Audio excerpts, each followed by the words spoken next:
In example 2 of section 9.1, we're going to be looking at how to graph translation images from a written rule. Our directions tell us to graph the image of the figure using the translation given. And we're given a translation of 6 units left and 2 units up.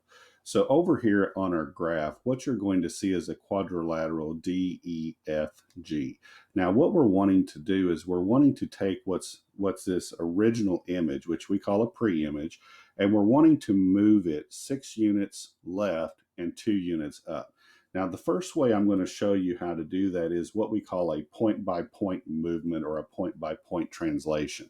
So every point on this quadrilateral, what I'm going to do is I'm going to move each one of those points 6 units left, and then I'm going to move it 2 units up. So for point D, we're going to go 6 units to the left. So we go 1, 2, 3, 4, 5, 6.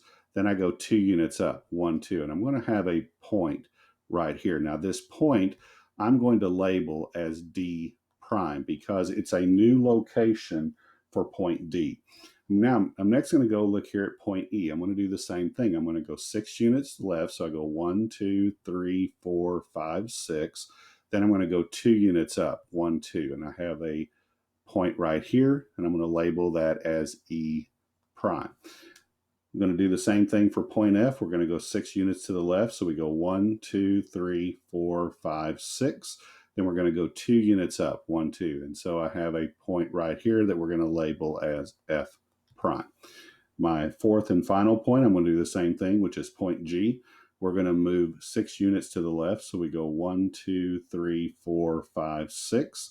And then we're going to go 2 up. So we go 1, 2, and then we're going to have a point right here on the x-axis. And that's going to be what we label as G prime. Now, from here, all we're going to do is just try to connect our points. And so we're going to have a point here, our line from our segment here from D to D prime to E prime.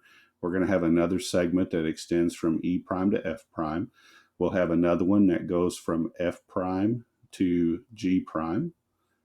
And then our last segment is going to connect G prime and D prime together. And so this new figure that we have here that we're going to label or call quadrilateral D prime, E prime, F prime, G prime is going to be our image, and our original figure here, which is quadrilateral DEFG, is our pre-image. And so what we've done is we've moved this pre-image to its new location right here, and we call it our image.